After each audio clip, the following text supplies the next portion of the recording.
Hello guys, I am निकी और आप देख रहे हैं अपने YouTube channel IQ students point.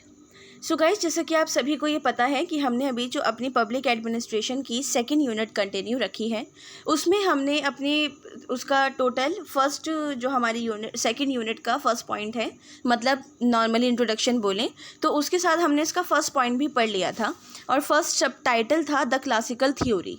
ठीक है। सो आज की क्लास में हम साइंटिफिक मैनेजमेंट थ्योरी को पढ़ेंगे। ये हमारे FW टेलर जो हैं उनकी थ्योरी है। इस थ्योरी को हम बहुत जल्दी समझ लेंगे क्योंकि इनकी थ्योरी बहुत इजी है, बिल्कुल परेशान होने वाली बात नहीं है। सो स्टार्ट करते हैं। So let's start. देखो, प्रबंधन को व्यवसाय का मस्तिष्क कहा जाता है। प्रबंधन जो है हमारा, मैनेजमेंट जो है, उसको व्यवसाय का, बिजनेस का दिमाग बोला जाता है कि, और ये चीज़ हकीकत है। ये चीज़ आप अपनी पढ़ाई में भी अगर मैनेजमेंट रखते हो, सब चीज़ें रखते हो, तो ही आप उसको पढ़ भी सकते हो। बेटर वे में आप अपना काम भी कर सकते हो, घूम भी सकते हो, फिर भी सकते हो, मूवीज़ भी देख सकते हो, सब कर सकते हो। तो इसलिए मैनेजमेंट को, स्पेशली मैनेजमेंट को बिजनेस का एक दिमाग बोला गया है।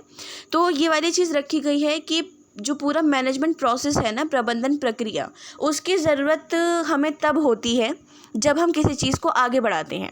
ठीक है। और उस चीज़ को आगे बढ़ाने के लिए हमें क्या भी करना है, हमें साथ में एक चीज़ बहुत ज़्यादा ध्यान में रखनी, और वो है सिस्टम, वो है टाइम, वो है मैनेजमेंट। ठीक है, कि हम किस टाइम पे किस चीज़ पे क्या कर रहे हैं, क्या नहीं कर रहे हैं। ज़िंदगी का एक एक सेकंड बहुत इंपॉर्टेंट होता है। एक सेकंड से आपका पेपर छूट सकता है, एक मार्क से, आधे मार्क से, 0.9 से आपका पेपर रह सकता है, आपका नाम आना रह सकता है, या फिर आप अगर अपनी प्रिपरेशन अच्छे से नहीं करते हो तो आपका ईयर भी वेस्ट हो सकता है। ठीक है। तो मैनेजमेंट और टाइम दोनों ही बहुत इंपॉर्टेंट बताए हैं हमारे फ्योल ने, मतलब FW टेलर ने। ठीक है, कि हमारे ज़िंदगी में टाइम मैनेजमेंट बहुत ज़्यादा ज़रूरी है। इसके साथ साथ इन्होंने क्या करा, इन्होंने कहा जब इंडस्ट्रियल रेवोल्यूशन आया था, औद्योगिक क्रांति आई थी, तो उसके हमारे कुछ पर्टिकुलर वो हुए थे, विभाजन हो गए थे, डिविजन्स हो गए थे। श्रम विभाजन हुआ, विशिष्टीकरण हुआ, विवेकीकरण हुआ, मशीनीकरण हुआ और स्वचालन हुआ। ठीक है। इन सब की वजह से हम लोगों की ज़िंदगी में बहुत हलचल हो गई। हम लोगों ने इस चीज़ को नोट करना शुरू कर दिया कि हमारी ज़िंदगी में टाइम बहुत ज़्यादा ज़रूरी हो गया है, हमारी ज़िंदगी में मैनेजमेंट बहुत ज़्यादा ज़रूरी हो गया है। अब ये FW टेलर की जो हमारी ये आई थी, क्या ये थ्योरी, तो इन्होंने सबसे पहले एक चीज़ देखी थी कि आप 1914 के बाद का जो आप देखते हो, जैसा अगर आप लोगों के पास हिस्ट्री होगी तो आपने उसमें पढ़ा होगा कि 1914 में किस तरीके से क्या हालात बन चुके थे, यूरोप की क्या हालात बन चुके थे, कितनी ज़बरदस्त प्रॉब्लम्स थी, डिप्रेशन था, आर्थिक मंदी थी, वगैरह वगैरह, बहुत सारी चीज़ें, है ना। तो उस चीज़ को देखते हुए क्या हुआ था, आगे चलते चलते जो एक गुलामी जो रख रखी थी हमारे लीडर्स, मतलब हमारे इन द सेंस ब्रिटिशर्स जो थे उन सब ने। ठीक है। तो सिर्फ इंडिया में ही नहीं, बाकी जगह पर भी जो गुलाम थे लोग, उन लोगों से 22 घंटे 21 घंटे काम करवाया जाता था। सोने के लिए जितना भी टाइम मिला मिला, एंड उसके बाद खाने के लिए सूखी रोटी प्याज के साथ या नमक के साथ दी जाती थी, कभी कभी सिर्फ सूखी रोटी दी जाती थी। तो उस चीज़ को देखते हुए हमारे फ्योल ने, मतलब ये टेलर जो है, इनका पूरा नाम अभी आप पढ़ोगे आगे, तो इन्होंने क्या करा था, इन्होंने टाइम और मैनेजमेंट दोनों को बहुत इंपॉर्टेंट बताया कि आपकी ज़िंदगी में टाइम और मैनेजमेंट दोनों होना बहुत ज़रूरी है। तो इसके अंदर ये सब, जब प्रबंधन पूरा मैनेजमेंट सिस्टम निकला, तो उसके बाद श्रम बढ़ गया, स्पेसिफिकेशंस हो गए, रैशनलाइजेशन हो गए, मशीनीकरण आ गया, और साथ में ऑटोमोशन भी बहुत ज़्यादा बढ़ गए हमारे। ठीक है जी। अब आते हैं हमारे वैज्ञानिक प्रबंध FW टेलर। FW टेलर का पूरा नाम फ्रेडरिक विंसलोव टेलर है।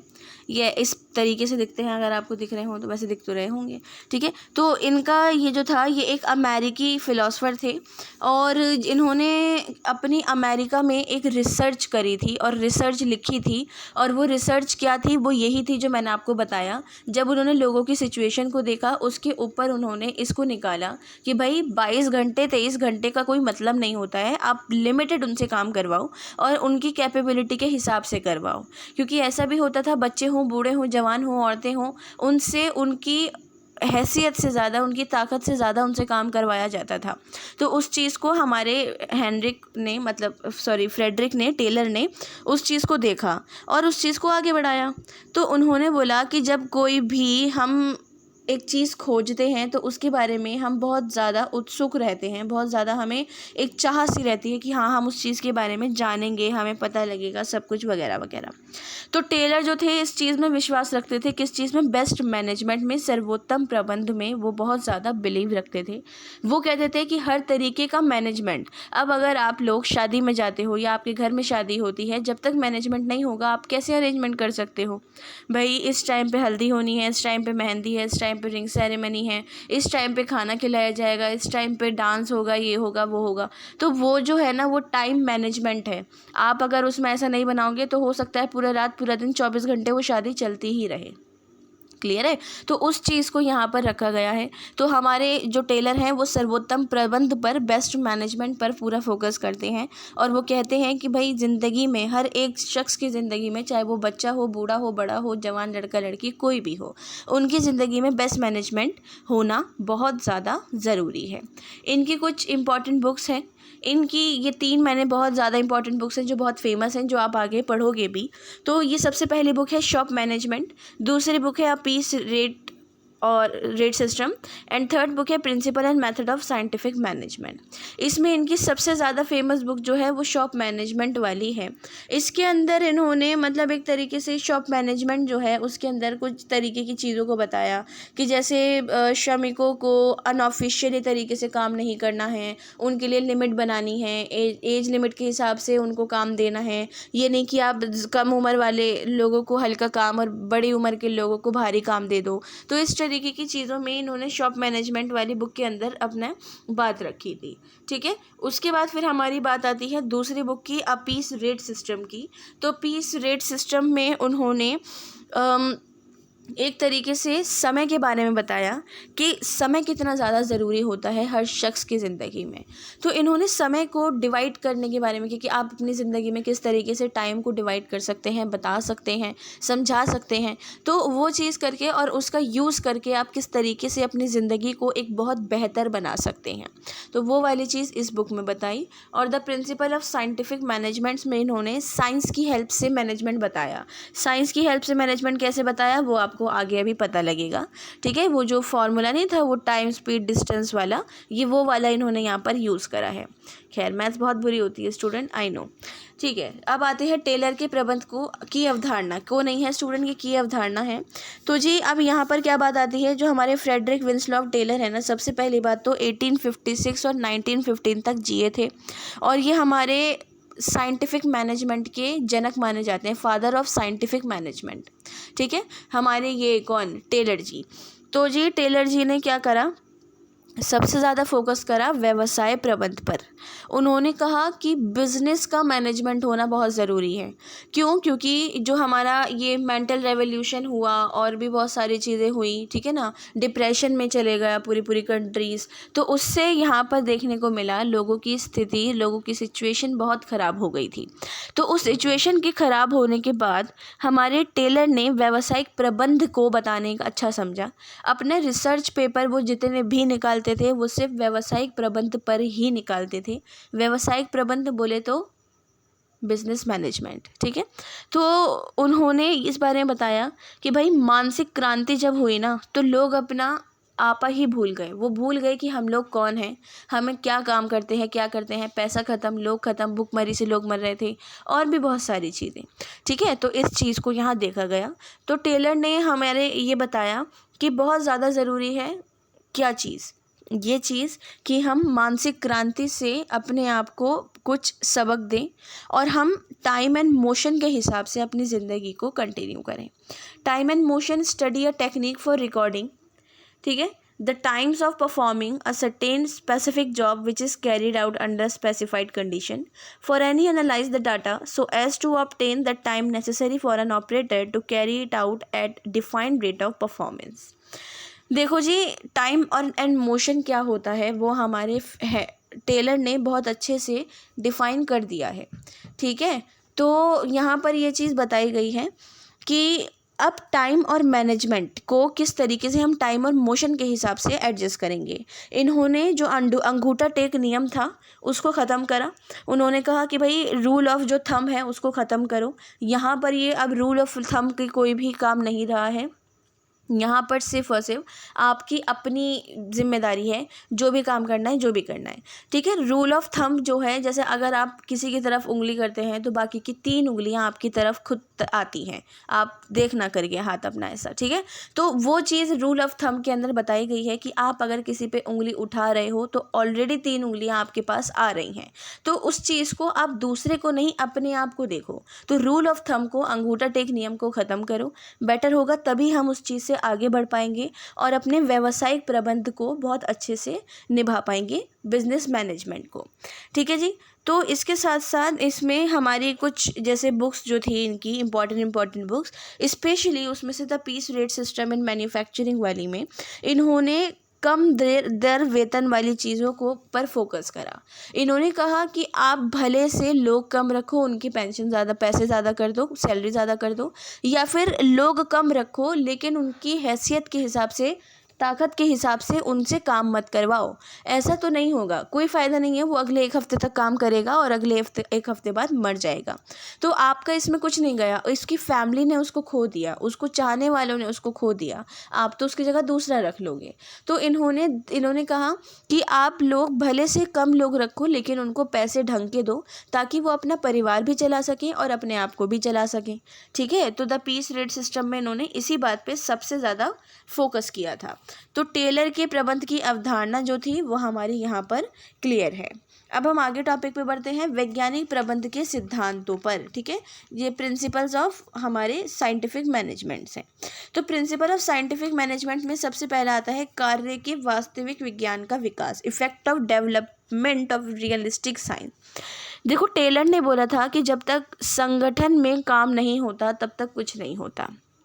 ये बात तो आपको ही पता है। अगर आप स्कूल में पढ़ते हो, कॉलेज में पढ़ते हो, आपके वाइवा होते हैं, सब कुछ होते हैं, या आपको कोई प्रोजेक्ट दिया जाता है तो आपको एक टीम बना दी जाती है कि भाई 5-5, 2-2, 10-10 बच्चों की टीम बना दी गई है, अब आप लोग मिलकर अपना काम कर लो, ठीक है। तो टेलर जो है इस चीज़ पे फोकस करते हैं, वो कहते हैं कि नियंत्रण और हमारा संगठन दोनों बहुत ज़्यादा ज़रूरी हैं। ग्रुप जब तक नहीं बनेगा, जब तक हमारे इमोशंस पे, हमारे काम पे, हमारी सब चीज़ों पे हमारा कंट्रोल नहीं होगा, नियंत्रण नहीं होगा, ठीक है। तो इन्होंने इस चीज़ पर फोकस करा फर्स्ट हमारे इस पॉइंट में कि कार्य के वास्तविक विज्ञान का विकास। उन्होंने इसमें कहा कि एक्सपेक्टेड वर्क परफॉर्मेंस करना चाहिए, मतलब कार्य कुशलता आपकी जो कैपेबिलिटीज़ हैं वो ऐसी होनी चाहिए कि आपको अगर जिस काम में डाला गया है आप उसमें पूरी तरीके से डूब जाओ और उस काम को उसी तरीके से करके दिखाओ भी। नेक्स्ट है श्रमिक का वैज्ञानिक चयन। श्रमिक के वैज्ञानिक चयन में कि भाई लेबर को साइंटिफिक सिलेक्शन से ही चूज़ करो। साइंटिफिक सिलेक्शन क्या था, जो हमने अभी टाइम एंड मोशन पढ़ा, बिजनेस मैनेजमेंट पढ़ा, ठीक है। तो इन्होंने कहा कि भाई जो बिजनेस को मैनेज कर सके, ये नहीं कि आपको माल पहुंचाना है 10 घंटे में और वो काम करके दे रहा है 2 दिन बाद, ठीक है। और उसके साथ साथ टाइम एंड मोशन की उसको टाइम का और सब चीज़ों के बारे में पता होना चाहिए, सब चीज़ों के बारे में उसको मैनेजमेंट करना आना चाहिए। ये नहीं कि आप उसको सैलरी भी दो, सब कुछ दो और वो आपको कुछ भी काम करके ना दे, ठीक है। ये दूसरे पॉइंट में बताया गया है। नेक्स्ट है हमारी बौद्धिक क्रांति, इंटेलेक्चुअल रिवॉल्यूशन।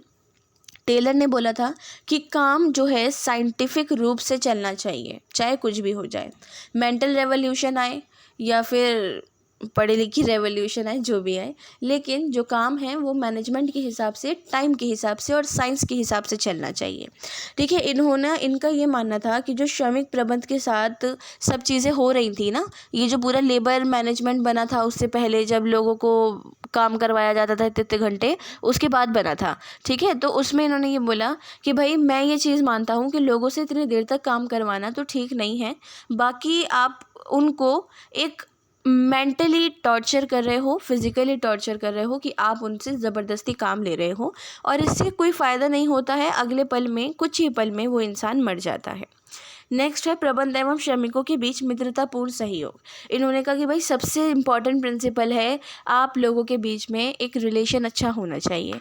आप लोग काफ़ी सारे स्टूडेंट्स ने ये वाली बात नोट की होगी कि हमारे टीम मेंबर्स में से कभी भी आपको किसी बात पर गुस्सा नहीं किया गया, किसी बात पर डांटा नहीं गया, हमेशा गलती पर भी प्यार से समझाया गया, ग्रुप्स में या फिर कॉल पे, जैसे भी आप लोगों को ये बात पता होगी, ठीक है, जो बच्चे बात करते हैं मैक्सिमम। तो उन बच्चों को, अब जब तक हम आपसे रिलेशन अच्छा नहीं रखेंगे, आप अपनी गलती को बार बार दोहराते रहोगे। अगर हम आपको एक बार डांट देंगे, एक बार बहुत गंदे तरीके से डांट देंगे और सब बच्चों के सामने डांटेंगे तो वो अच्छा नहीं लगता। लेकिन आप लोगों से हमारा रिलेशन जब बहुत फ्रेंडली रहेगा, बहुत अच्छा रहेगा, तभी हमें पढ़ने में भी मज़ा आएगा और हम लोग बहुत अच्छे से अपनी स्टडी को आपस में शेयर भी कर सकेंगे, है ना। तो वही वाली चीज़ सेम टेलर जी बोलते हैं, कहते हैं कि जो हमारा मालिक है और जो हमारा काम करने वाला श्रमिक है, उन दोनों के रिलेशन बहुत अच्छे होने चाहिए। ऐसा नहीं कि अगर वो बीमार है तो उसको ये बोला जा रहा है कि अपना काम करके ही घर जा, वो नहीं जा सकता। अगर वो बीमार है तो उसको घर भेजना चाहिए, बाद में उससे काम करवा लेना, कोई भी प्रॉब्लम नहीं है। एंड लास्ट में आ जाती है हमारी मानसिक क्रांति अगेन। तो मानसिक क्रांति, साइकिक रेवोल्यूशन जो थी, इसके अंदर ये था सेम टू सेम बौद्धिक क्रांति वाली ही बात को यहाँ पर रखा गया है, लेकिन टेलर ने वैज्ञानिक प्रबंध के सिद्धांत को ना मानसिक क्रांति का नाम दिया। इन्होंने बोला कि मानसिक जो हमारी प्रवृत्तियाँ होती हैं, जो हमारी मेंटली चीज़ें होती हैं, अगर उसमें रेगुलर बेसिस पे चेंजेस नहीं होंगे ना तो हम वैसे के वैसे ही रहेंगे, हमारे अंदर कोई चेंज नहीं आएगा। ठीक है, ये बात बिल्कुल बिल्कुल सच है। अगर आप लोग अपना ही एग्जाम्पल लो तो अगर आप लोग अपनी स्टडी के अलावा अपने घूमने फिरने के लिए, खाने पीने के लिए, कुछ चीज़ों के लिए टाइम नहीं निकालोगे तो आप बिल्कुल पागल हो जाओगे। चलो खाने पीना तो एक बेसिक नीड है, वो तो होगा ही होगा, लेकिन स्टडी के बीच में आपका घूमना फिरना है, अपनी फैमिली के साथ टाइम स्पेंड करना है, स्पेशल फ्रेंड्स, क्लोज फ्रेंड्स के साथ टाइम स्पेंड करना है, तो वो वाली सारी चीज़ें जो हैं वो बहुत ज़्यादा ज़रूरी हैं। तो इन्होंने कहा है कि भाई मैं इस चीज़ को मेंटल रेवोल्यूशन या फिर मानसिक क्रांति या फिर साइकिक रेवोल्यूशन का नाम देता हूँ कि भाई जो हमारा साइंटिफिक मैनेजमेंट है ना, वो मानसिक क्रांति जैसा है। आप उसको जितना टाइम मैनेजमेंट के हिसाब से चलाते रहोगे, आपके अंदर उतना ज़्यादा दिमाग में एक मेंटली चीज़ें बहुत अच्छे से इम्प्रूव होती जाएंगी। ओके, होप सो कि आपके ये क्लियर हो गए हो।